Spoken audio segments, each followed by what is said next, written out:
Hello everyone. आज बात करते हैं सेवेंथ लॉर्ड इन ऑल भावा। सेवेंथ हाउस जो है पति पत्नी का है, मैरिज का है, और सेवेंथ हाउस के कारक तत्व भी समझने हैं। सेवेंथ हाउस का कारक तत्व है वीनस, जो पति पत्नी दोनों को रिप्रेजेंट करता है। यहाँ पर माग्नाकार का तत्व हो जाता है मार्स, मंगल, और यहाँ पर एग्जॉल्टेशन हो जाते हैं सैटर्न। पुरुष की कुंडली से चलेंगे। Seventh lord in first house, तो सेवेंथ हाउस अगर फर्स्ट हाउस में यानी पत्नी खुद चल के नेटिव के पास आई है, ठीक है। अब हमें ये नहीं पता कि कौन सा लगन किसके पास, क्या नक्षत्र है, कुछ भी नहीं पता, सिर्फ भाव की बात करते हैं। तो सेवेंथ लॉर्ड अगर लगन में है तो पत्नी आपके पास चल के आई है। Seventh lord in second house, family वाले चुनेंगे पत्नी को, फैमिली में से ही नोन होगी। सेवेंथ लॉर्ड थर्ड हाउस, किसी जर्नी पर वो लोग मिलेंगे, शॉर्ट जर्नीज होती हैं, उसमें उनकी मुलाकात हो जाएगी। और फोर्थ हाउस की मम्मी चुनेगी पार्टनर को, मम्मी। उसके बाद फिफ्थ हाउस है, तो अभी राहु के त्रिकोण में देखना है। अगर फिफ्थ हाउस सूर्य क्या है कि अगर राहु के त्रिकोण में सूर्य है तो पिता चुनेंगे। फिर है सिक्स हाउस, सिक्स हाउस जहाँ वो जॉब करता है वहाँ से उसको पार्टनरशिप मिल जाएगा। सेवेंथ हाउस क्या है, मैरिज का है, तो यहाँ पर वो आके डिसीजन लेता है कि अब मुझे मैरिज करनी है। इसीलिए बार बार क्यों बोलती हूँ कि एक कंजंक्शन देखनी जरूरी है, 2, 7, 11, 7 भाव में ही मैरिज करनी है। तो ये मैरिज का घर है, पार्टनरशिप का घर है, जहाँ पर आपका बिलीव होना चाहिए और 2 प्लैनेट की दृष्टि होनी चाहिए, दिग्गज प्लैनेट। फास्ट मूविंग प्लैनेट की मैं बात नहीं करूँगी। राहु गुरु शनि, यानी सेवेंथ हाउस पर गुरु की दृष्टि है, शनि की दृष्टि है, राहु की दृष्टि है। राहु कैसा दे रहा है, राहु कर्म के अकॉर्डिंग आपको लड़का दे रहा है, आपकी इच्छा है, वो है गुरुदेव। अगर गुरुदेव की दृष्टि है, अगर शनि है तो डेस्टिनी में यही लड़का लिखा हुआ, किसी से शादी होनी है। जब तक 2 प्लैनेट दृष्टि संबंध नहीं बनाएंगे आप हामी नहीं भरोगे। उसके बाद हमें जो कंजंक्शन चाहिए होती है 7 to 11 की। अब हम चलते हैं सेवेंथ हाउस। अगर राहु के त्रिकोण में शुक्र है, यानी उसका असेंडेंट लॉर्ड खुद, तो वो खुद ही डिसीजन लेगा मुझे शादी कैसे करनी है। अगर सेवेंथ लॉर्ड 8th में है तो ऐसा है कि वो अननोन पर्सन से शादी करेगा, यानी जहाँ मम्मी पापा शादी करेंगे तब वो शादी करेगा। अदरवाइज उसको सीक्रेट अफेयर है उसका, पहले से ये किसी को वो पसंद करता है लेकिन किसी को बता नहीं रखा। 8th हाउस क्या है, सीक्रेट है, यानी वो किसी को पसंद तो करता है लेकिन उसने बताया नहीं हुआ किसी को, तो ऐसे वो शादी करेगा। फिर है सेवेंथ लॉर्ड इन 9th हाउस। अगर 7th 9th में है, खासकर अगर वीनस आ जाएगा तो क्या कास्ट दूसरी होगी तो लड़की से शादी करेगा। सेवेंथ लॉर्ड इन 10th हाउस, तो ये क्या है कि वो अपने फील्ड में से किसी लड़की से शादी करेगा, यानी जहाँ पर वो जॉब करता है या बिजनेस करता है, 10th हाउस बिजनेस का है, तो वहीं से उसको कोई लड़की पसंद आ गई तो इस तरह वो जॉब उस लड़की से शादी करेगा। सेवेंथ लॉर्ड 11th हाउस में है तो फ्रेंड सर्कल में से किसी से शादी करेगा। सेवेंथ लॉर्ड 12th हाउस में है तो एब्रॉड से शादी करेगा, यानी वो एब्रॉड गया तो यहाँ एब्रॉड में वो लड़की रहती है, उसको पसंद करती है। लेकिन ये आधी अधूरी जानकारी है, पूरी जानकारी नहीं है। मैं ये सब चीज़ें नहीं देखती भावा भावा क्या है, तो इन चीज़ों के क्या है ना कि अब ये बेसिक हमारे चैप्टर्स हैं, इनसे मेरा कोई लेना देना नहीं, क्योंकि दुनिया का ये क्वेश्चन ही नहीं है।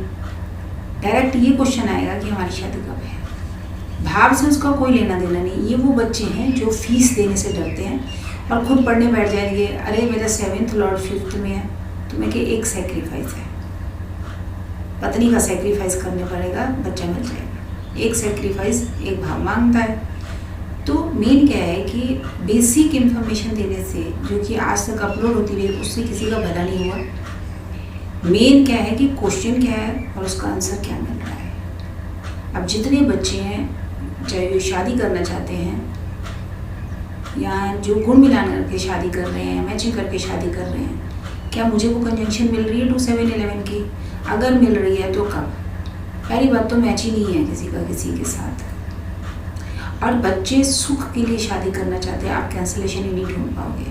कितनी कैंसिलेशन भी कैंसिल कर लूँ, तो इसलिए मैचिंग क्यों बंद करने का रीज़न क्या रहा कि जिसको भी जिससे करनी है, ब्रह्मांड को तो कोई नहीं बदल सकता, शादियाँ तो हो ही रही हैं, कोई किरण पावर तो मैचिंग नहीं कर रही। लेकिन मैं बच्चों का दुख नहीं देख सकती, इसलिए मैंने मैचिंग ही बंद कर दी। मैं वो जहाँ आपको ठीक लगे आप शादी कर लीजिए।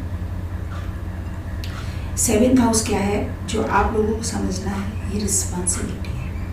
ये कुर्मा बता रहा है सैटर्न को अगर समझना है तो उनको 2 घर दिए गए हैं, एक है मकर, एक कुंभ। 2 पर ढैया चलती है, 3 पर 7.5 चलती है, 3 पर दृष्टि संबंध है उनका, और यहाँ पर वो उच्च के हो जाते हैं 7th हाउस में। और शनि रिस्पॉन्सिबिलिटी नहीं, पेशेंस देखते हैं इंसान के अंदर, क्योंकि हर एक रिश्ते को निभाने के लिए आपके अंदर क्या है, पेशेंस होना चाहिए। रिस्पॉन्सिबिलिटी को निभाने के लिए आपके अंदर पेशेंस होना चाहिए, और आज किसी में पेशेंस नहीं है। लड़का अपनी फ्रीडम की बात करता है, लड़की अपनी फ्रीडम की बात करती है, कहीं पर सास इतना कंट्रोल करती है, कहीं पर नंद इतना कंट्रोल करती है। ये मतलब 2024 की बात आपको बता रही है, ये सब चल रहा है। मुझे बड़ा सरप्राइज़ होता है। मैं कहती हूँ बच्चों को अपनी उड़ान खुद भरने दो, अकेला रहने दो। तो एक बच्चे का मुझे इंटरव्यू अभी तक याद है कि एक लड़की आती है, जस्ट कहती है कि अपने माँ बाप को छोड़ दो। नहीं, आपको छोड़ना पड़ेगा, क्योंकि आपका पड़ाव, आपकी तो पूरी ज़िंदगी पड़ी है। फिर माँ बाप का भी ये क्वेश्चन आ जाता है कि हम बुढ़ापे में क्या करें, बच्चे हमें छोड़ कर चले जाते हैं। शाश्वत है मृत्यु। आप एक्सपेक्टेशन करके बैठे हो ना, गलती हमारी है। खासकर इंडियन मदर्स बहुत करती है। अब फॉरेन में देखो सब अकेले ही रहते हैं, क्या ग्रैनी, क्या ग्रैंडपा, क्या सब अकेले रहते हैं, लेकिन वो बच्चों में जाके इंटरफेयर नहीं करते। हाँ, 5-6 साल बाद जाके वो मिलके ज़रूर आते हैं। आजकल तो वीडियो कॉल्स हैं बहुत है। हमारे क्या है, इंटरफेरेंस बहुत है। शादी करने के बाद तो और ज़्यादा हो जाती है, पता नहीं क्या कमाल हो गया। अरे शादी करिए, थोड़ी फ्रीडम दो उनको। यहाँ ऐसा नहीं है। थोड़ा सा देखिए, आप लोगों को समझना पड़ेगा। प्लैनेट तो अपना काम करने आएगा, मैचिंग तो है नहीं, किसी के अंदर कोई भी परफेक्ट नहीं है, लेकिन मैं उसको मानती हूँ जो समय के पड़ाव को पार करता है। अब पहले था पेशेंस, अब तो लड़कियों में पेशेंस नहीं है। वो तो साफ कहते हैं हमको डाइवोर्स चाहिए तो चाहिए। तो मैं दोनों बच्चों को समझाना चाहूँगी कि आप अगर प्लैनेट अपना काम कर गया और आपको सारी पहले से ही इंफॉर्मेशन है, तो फिर वापस से एस्ट्रोलॉजी की हार हुई है। मैं तो तब मानूँ अगर आपने उस समय में अपना पेशेंस दिखाया, अपनी बुद्धिमत्ता को दिखाया, उसके बाद आपने उस रिश्ते को निभाया, तब मेरी रिसर्च दोबारा स्टार्ट हो जाएगी। तो इसी तरह गॉड ब्लेस यू। आप लोग खुश रहिए, शादी करिए, ज़रूर करिए, लेकिन ये जिम्मेदारी वाला घर है तो जिम्मेदारी भी निभाइए, लड़िए नहीं, क्योंकि बहुत कम पेयर हैं जिनके पास खुशी के पल। सारी ज़िंदगी बच्चों को पालने में ही निकल जाती है। आप तो साथ में जॉब भी इन्वॉल्व होगी, तो अपने लिए भी टाइम निकालिए, खुशियों के पलों को इकट्ठा करिए। इसी तरह आप मेरे चैनल से जुड़े, सत्य के साथ जुड़े। अगली बार मिलते हैं एक और सच के साथ। मेरे चैनल को लाइक करें, शेयर करें, सब्सक्राइब करें। डॉक्टर किरण बाबा।